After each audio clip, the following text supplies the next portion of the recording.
நம்ம எல்லாருமே பிறக்கும் போதே ஜீனியஸா பிறக்கிறது இல்லைங்க. பிறந்ததுக்கு அப்புறம் கொஞ்சம் கொஞ்சமா நம்ம டெவலப் பண்ணிக்கிறோம். அதே மாதிரி நம்ம எல்லாருமே பிறக்கும் போது ரொம்ப நல்ல பழக்க வழக்கங்களோட பிறக்கிறது இல்ல. அதுவும் நம்ம பிறந்ததுக்கு அப்புறம் நம்மள சுற்றுச்சூழல்கள், அப்புறம் நம்மள சுத்தி இருக்க மனிதர்கள், இவங்க எல்லாம் சேர்ந்துதான் நம்மளோட பழக்க வழக்கங்களை மாத்துறாங்க. நம்மளோட ஹேபிட்ஸும் கொஞ்சம் கொஞ்சமா மாறுது இல்லையா? சோ அந்த ஹேபிட்ஸை நம்ம எப்படி நல்ல பழக்க வழக்கங்களா கொண்டு வருது?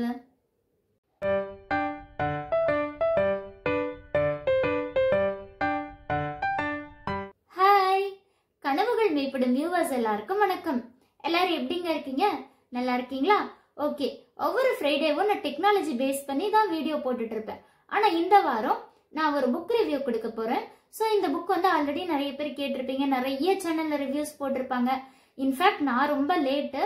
எதனால அப்படின்னு பாத்தீங்கன்னா, நம்ம சேனல்ல சில வியூவர்ஸ் எல்லாம் கேட்டிருந்தாங்க, இந்த புக்கை நீங்க ஏன் ரிவ்யூ பண்ணக்கூடாது அப்படின்னு கேட்டிருந்தாங்க. அதனாலதான் இந்த புக்கை நான் ரிவ்யூ பண்றேன். ஸோ இந்த புக்கோட name atomic habits, written by James clear.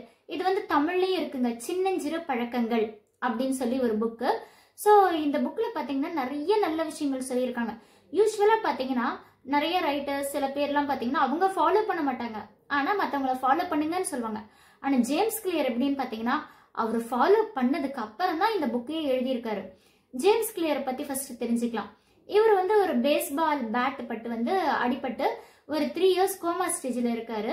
அந்த கோமா ஸ்டேஜ் முடிஞ்சதுக்கு அப்புறம் அவருக்கு அந்த உலகமே புதுசா தெரியுது. 3 yearsக்கு அப்புறம் காலேஜ்ல படிச்சுட்டு இருக்கும்போது அவரு சில சின்ன சின்ன பழக்கங்கள் எல்லாம் மாத்தி பெரிய அத்லெட்டா வராரு. அது மட்டும் இல்லாம ஒரு அகாடமி ஆரம்பிச்சு பெரிய பெரிய ஆண்டர்பிரினர்ஸ், அப்புறமேட்டு மேனேஜர்ஸ், அவங்களுக்கு எல்லாம் வந்து ட்ரைனிங் கொடுக்கறாரு. எப்படி ஒரு நல்ல ஹேபிட்டை வந்து வளர்த்துக்கிறது அப்படின்ற மாதிரி ட்ரைனிங் கொடுக்காரு. ஃபர்ஸ்ட் வந்து இவர் ஃபாலோ பண்ண ஹேபிட்ஸ் எல்லாம் நியூஸ் லெட்டர்ஸா எழுதுறாங்க. அந்த நியூஸ் லெட்டர்ஸ் வந்து நிறைய பேர் ரீச் ஆகுது. அதுக்கப்புறம் தான் ஒரு புக்கா வந்து இவர் எழுதுறாரு. ஓகேங்க. சோ இந்த அட்டாமிக் ஆட்டம்னா என்னன்னு நமக்கு சயின்ஸ்ல தெரியும், குட்டி குட்டி அணுக்கள் தானே. சோ அதே மாதிரிதான் சின்ன சின்ன குட்டி குட்டி பழக்கம் கூட நம்மள பெரிய ஆளா நம்மள கண்டிப்பா மாத்தும், நல்ல பழக்கங்களை வளர்த்து விடும். இப்போ வந்து ஒரு நாள் வந்து 1% நீங்க எஃபர்ட் போட்டீங்கன்னா அது வந்து 30 மடங்கு பலன் கொடுக்குமா. அதே மாதிரி ஒரு கெட்ட ஹேபிட் 1% டெவலப் பண்ணீங்கன்னா அந்த கெட்ட ஹேபிட் 30 மடங்கு டெவலப் ஆகி அது பேட் ஹேபிட்டா நமக்கு உருவெடுக்கும் அப்படின்னு சொல்லியிருக்காங்க. இப்போ இந்த நல்ல ஹேபிட் உருவாக்கணும்னா இப்ப என்னையே எடுத்துக்கலாமே. நான் வந்து புக்கு படிக்கணும்னு ஆசைப்பட்டுட்டு இருந்தேன்னா பண்றேன். ஓகே, நான் வந்து நல்ல புக்கு படிப்பாங்க திவ்யா அப்படின்னு சொல்றது வேற. ஆனா அதையும் தாண்டி நமக்குன்னு ஒரு ஐடென்டிட்டி வரணும். அதுதான் ஹேபிட்ஸ்க்கான அழகே. இப்போ வந்து திவ்யா ஒரு குட் ரீடர் அப்படின்னா அதுதான் என்னோட ஐடென்டிட்டி. நான் ஒரு யூடியூபர் அப்படின்னா அது ஒரு ஐடென்டிட்டி. ஸோ இந்த மாதிரி உங்களோட பழக்க வழக்கம் உங்களோட ஐடென்டிட்டியா மாறணும். இப்போ உங்களோட பிசிக்கல் அப்பியரன்ஸ் இருக்கக்கூடாது. அந்த பொண்ணு அந்த குண்டா வெள்ளையா ஒரு பொண்ணு வருமே, ஒல்லியா ஒரு பொண்ணு இருக்குமா, அப்படி சொல்றதை விட ஒரு நல்ல ரீடர் அவங்க, ஒரு நல்ல யூடியூபர் அவங்க அப்படின்னு சொன்னா நல்லா இருக்கும் இல்லையா? ஸோ இதுதான் ஐடென்டிட்டி. ஸோ இந்த நல்ல ஹேபிட் வந்து ஒரு ஐடென்டிட்டியை கிரியேட் பண்ணும் அப்படின்னு சொல்லியிருக்காங்க. ஓகே, இந்த நல்ல பழக்கங்களை உருவாக்குறதுக்கு ஒரு 4 மெத்தட்ஸ் வந்து தேவைப்படுது. என்னென்ன அப்படின்னு பாத்தீங்கன்னா, cue, craving, response, reward. Okay, அது என்ன கியூ அப்படின்னு கேட்டீங்கன்னா, இப்போ நான் வந்து புக்கு படிக்கணும்னு ஒரு ஆசைப்படுறேன்னு வச்சுக்கோங்க. புக்கு படிக்கணும்னு ஒரு செயல், அந்த செயலுக்கான எண்ணத்தை தூண்டணும். ஃபார் எக்ஸாம்பிள், திவ்யா நீ வந்து புக்கு படிக்கணும் அப்படின்னு எனக்கு ஒரு எண்ணம் வரணும், அதுதான் கியூ. அடுத்து நெக்ஸ்ட் பாத்தீங்கன்னா கிரேவிங். கிரேவிங்னா ஏக்கம், எப்படி படிக்கணும், எப்படியா இந்த புக்கு நான் படிச்சிருந்துமே நமக்கு ஒரு ஏக்கம் வரும் இல்லையா, அதுதான் கிரேவிங். அடுத்தது ரெஸ்பான்ஸ். ரெஸ்பான்ஸ் அப்படின்னா இப்ப நீங்க புக்கு படிக்கிறனால உங்களுக்கு என்ன நடக்குது, அதுதான் ரெஸ்பான்ஸ். அடுத்து பாத்தீங்கன்னா ரிவார்டு. ரிவார்டுனா இந்த புக்கு படிச்ச மூலமா உங்களுக்கு வந்து என்னென்ன 3 ஹேபிட்ஸும் தானா வரும், அதுதான் ரிவார்டு.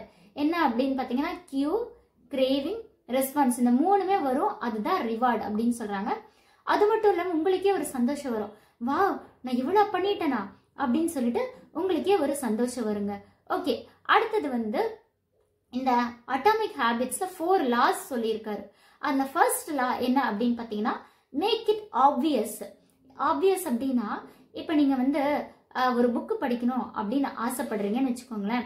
ஸோ ஏன் இந்த புக்குன்னு நான் சொல்றேன் அப்படின்னா, அது வந்து என்னோட ஹேபிட். இல்லைன்னா நீங்க எக்ஸசைஸ் பண்றது உங்களுக்கான ஹேபிட்டை நீங்க மைண்ட்ல கொண்டு வந்துக்கோங்க இந்த இடத்துல.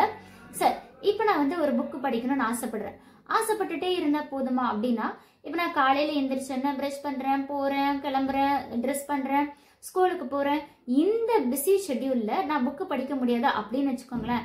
அப்ப நான் என்ன பண்ணணும்னா, காலையில எந்திரிச்சு பெட்டு மடிக்கும் போதே போர்வைக்கு மேல ஒரு புக்கை வச்சிடணும்.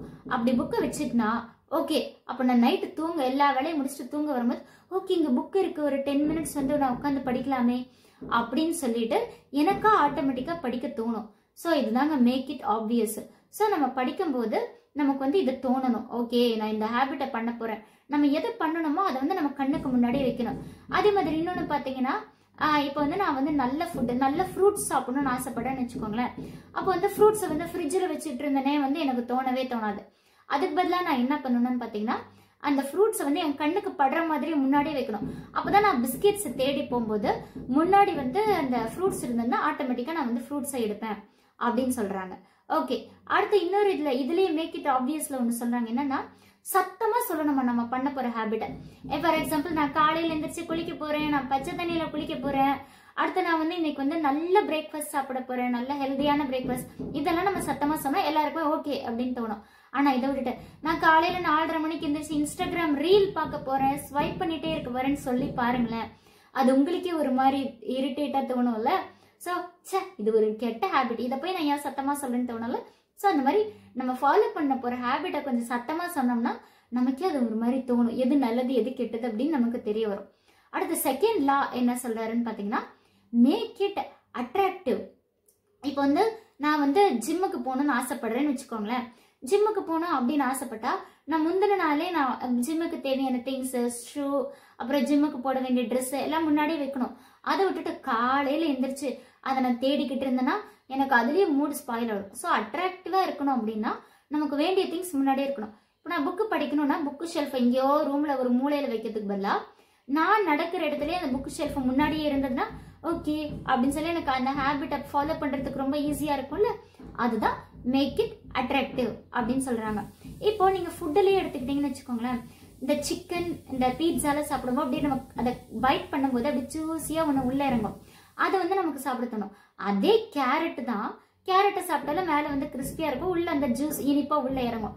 ஆனா நம்ம கேரட்டை கண்டுக்க மாட்டேங்கிறோம், சிக்கன் சிப்ஸை கண்டுக்கிறோம். இது என்ன அப்படின்னு பாத்தீங்கன்னா, ஒரு கெட்ட பழக்கம் எப்பவுமே நமக்கு அட்ராக்டிவா இருக்குங்க.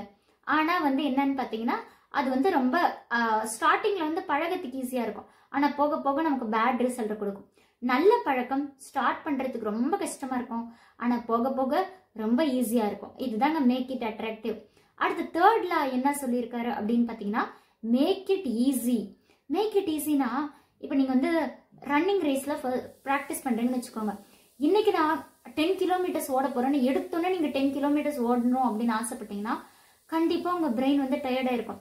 ஏன்னா உங்க பிரெயினும் பாடி எதுக்கு ப்ராக்டிஸ் ஆயிருக்கும், நல்லா தூங்குறதுக்கு, நல்லா ரெஸ்ட் எடுக்கிறதுக்கு, அப்புறம் எந்திரிச்சு உட்காந்துக்கிறதுக்கு, இதுக்கெல்லாம் தான் ப்ராக்டிஸ் ஆயிருக்கும். எடுத்தோன்னா நான் ஓடணும் அப்படின்னீங்கன்னா ஃபர்ஸ்ட் டேவே வந்து நமக்கு வந்து ஒரு மாதிரி கஷ்டமா இருக்கும். அப்ப 10 கிலோமீட்டர்ஸ் ஓடணும் ஆசைப்பட்டீங்கன்னா ஃபர்ஸ்ட் கொஞ்சம் தூரம் எந்திரிங்க, ஃபர்ஸ்ட் எந்திரிச்சு நில்லுங்க, அதுக்கப்புறம் வந்து ஓடுங்க, ஓகேவா? அதுக்கப்புறம் ஃபர்ஸ்ட் ஒரு கிலோமீட்டர், 2 கிலோமீட்டர், அப்படியே கொஞ்சம் கொஞ்சமா நம்ம ஹேபிட்டையே அப்படியே கொஞ்சம் கொஞ்சமா டெவலப் பண்ணிக்கணும். இதுதான் மேக் இட் ஈஸி. எடுத்தோன்னா பண்ணணும்னு நினைச்சோம்னா அந்த ஹேபிட்டை நமக்கு போர் தான் அடிக்கும். அடுத்தது ஃபோர்த் என்ன லா சொல்லியிருக்காருன்னு பாத்தீங்கன்னா, make it satisfy. Make it சாட்டிஸ்ஃபைனா, இப்ப இந்த குழந்தைங்க எல்லாம் பிரஷ் பண்ணிக்கவே மாட்டாங்க, அதுக்கு பதிலா என்ன பண்ணுவாங்கன்னா இந்த பேஸ்ட்ல அந்த ஃப்ரூட்ஸ் டேஸ்ட், சாக்லேட்ஸ் டேஸ்ட் அப்படிலாம் பண்ணும்போது அந்த திருப்தி கிடைக்கும். ஸோ எந்த ஹேபிட்டை பண்ணும்போது நமக்கு ஒரு திருப்தி அப்படின்னு ஒரு விஷயம் கிடைச்சதுன்னா கண்டிப்பா அந்த ஹேபிட்டை வந்து நம்ம தொடர்ந்து செஞ்சுக்கிட்டே இருப்போங்க. அடுத்து இன்னொரு விஷயம் பாத்தீங்கன்னா, ஹேபிட் ட்ராக்கிங் அப்படின்னு ஒன்று சொல்றாங்க. அதாவது என்ன அப்படின்னு பாத்தீங்கன்னா, இப்போ நான் வந்து இந்த ஹேபிட்டை ஃபாலோ பண்ண போறேன், நான் புக்கு படிக்க போறேன்னு வச்சுக்கோங்களேன். நான் வந்து இந்த மந்த் முடியறதுக்குள்ள நான் வந்து 100 பேஜஸ் படிச்சிடறேன்னு வச்சுக்கோங்க. படிக்கணும்னு நான் பிளான் பண்றேன் அப்படின்னா நீங்க கேலண்டர்ல பண்ணணும். ஓகே, இன்னைக்கு இத்தனை பேஜஸ், இன்னைக்கு இத்தனை பேஜஸ், நம்ம ஹேபிட்டை ட்ராக் பண்ணிக்கிட்டே வரணும். அப்படி ட்ராக் பண்ணும்போது தான் நமக்கு வந்து ஓகே இன்னைக்கு நம்ம பண்ணியிருக்கோம், இன்னைக்கு நம்ம பண்ணல அப்படின்னு. ஒரு நாள் ஓகே பண்ணாம விடலாம். இப்போ வந்து நமக்கு ஏதாவது ரிலேட்டிவ்ஸ்க்கு மேரேஜ் இல்ல தவிர்க்க முடியாத சிச்சுவேஷன்லாம் வந்ததுன்னா ஓகே நம்ம வந்து பண்ணாம விடலாம். ஆனா ஒரு நாள் பண்ணாம விட்டு 2 நாள் பண்ணாம விட்டோம்னா அது வந்து பண்ணாம விடணும் அப்படின்ற ஹேபிட் தான் டெவலப் ஆகுமே தவிர பண்ணணும் அப்படின்னு ஒரு விஷயம் தோணாது. ஸோ ரெகுலரா பண்ணணும். இதுல என்ன அப்படின்னு பாத்தீங்கன்னா, கன்சிஸ்டன்சி, பொறுமை ரொம்ப ரொம்ப முக்கியம். தொடர்ந்து பண்ணணும், பொறுமையா இருக்கணும். இப்போ வந்து ஒரு லாங் டேர்ம் கோல் ஒன்று செட் பண்றீங்கன்னு வைங்களேன், 10 வருஷத்துல இதை வந்து நான் அடைய போறேன்னு. அப்ப நீங்க வந்து ஒவ்வொரு நாளும் பண்ணும்போது உங்களுக்கு ஒரு சலிப்பு வரும். கண்டிப்பா 10 வருஷத்துல தானே இந்த ரிசல்ட் வரப்போகுதுன்னு நம்ம சில சமயம் பின் வாங்குறதுக்கு வாய்ப்பு இருக்கு.